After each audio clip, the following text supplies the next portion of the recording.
Hey guys, and welcome back to the channel, and this is my match preview, stats, facts, team news, thoughts and opinions on the game in the English Premier League at Vicarage Road between Watford and our team, the mighty Wolverhampton Wanderers.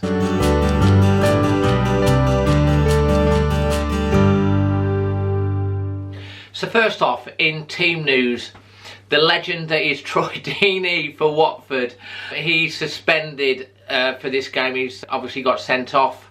I think it was a game after the FA Cup final where he referred to Rail and his mask. Just to let you guys know, I'm sure there'll be a few of these rocking the joint down at Vicarage Road at the weekend as well. There's been a charity thing done by one of the supporters, Manny, to raise some funds as well, so a bit of fun with that. But he's out. Jose Halibus and Tom Cleverley and Sebastian Prodel are all returning to training this week for Watford as well, and they're going to be assessed.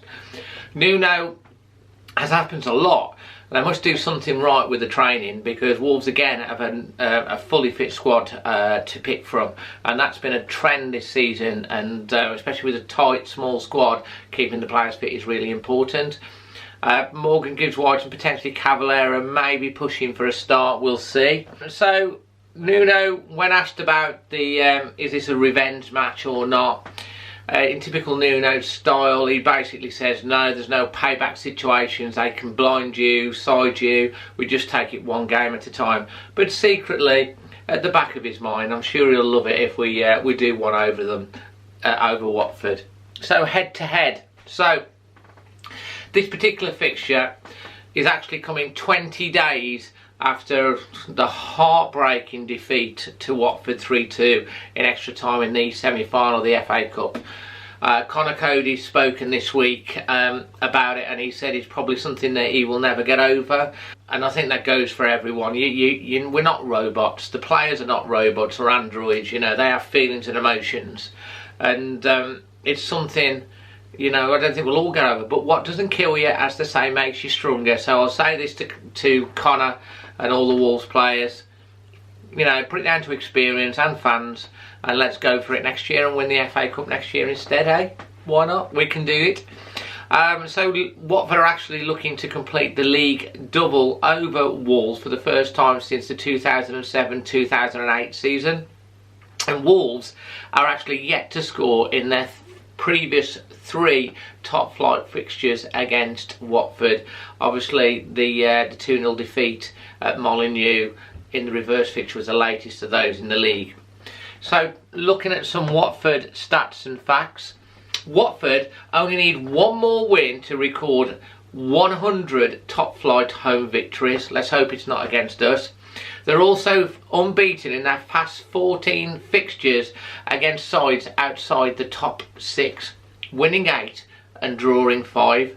And the Hornets have also conceded in their last 9 successive matches. This is actually the longest run without a clean sheet in the division.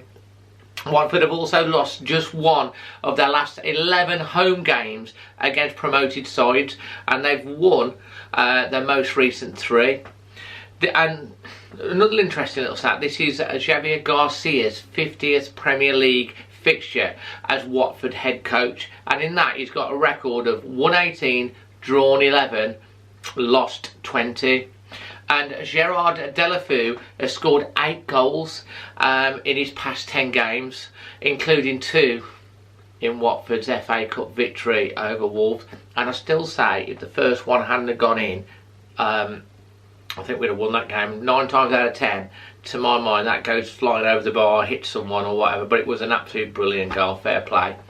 Final stat for Watford, Andre Gray has scored 4 goals in his last 6 home games in all competitions. So let's move on to some Wolves stats and facts. Wolves are actually winless in 5 away league fixtures, drawing 2 and losing 3. But we're also the first promoted side to reach 50 Premier League points since Birmingham did it in the 2009-2010 season. Nuno's team have also kept a clean sheet in 13 successive away league games, and that is also the longest run in the division.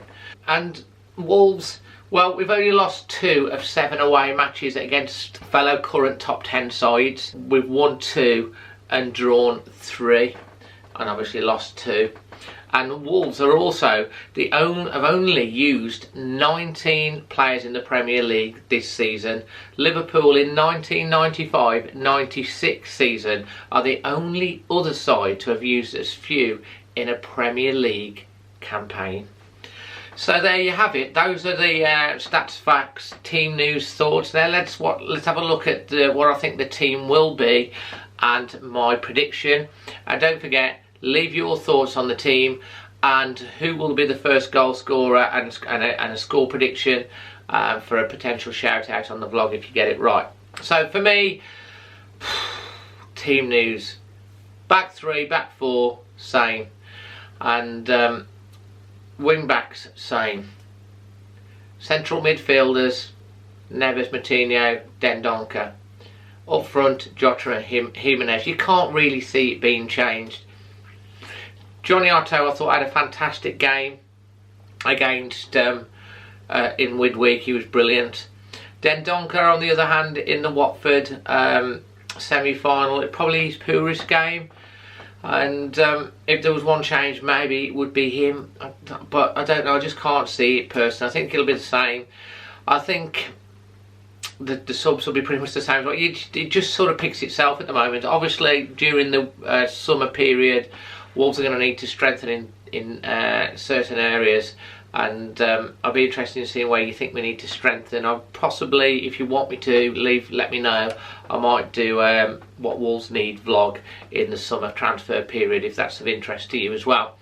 So yeah, so prediction: Watford do seem to have the hoodoo side over us. It wouldn't surprise me if we lost the game. But worst case scenario, I think it'll be a 1-1 draw. But because of my positivity, I do think we might sneak it 2-1. And all the Wolves fans that will be wearing their little masks will be out in force, in allegiance to our superstar Mexican striker, Raul Jimenez. And Troy Deeney, if you're watching this, you're a good player. You do not need to be so daft as to say silly little things. It's all about culture, you know, it's all a bit of fun. You won the game, you didn't need to say that, and hopefully most Watford fans would agree with that as well. Just let your football do the talking, and you know, show a little bit of decorum and respect for your fellow pros. So yeah, from me, Dazzling Dave. Smash a thumbs up to the video, leave your thoughts and comments. If you're new around here, subscribe. If you're already subscribed, hit that bell icon, because you're always going to get first to be notified. And until the next one, which will obviously be the reaction after the Watford game, come on you Wolves.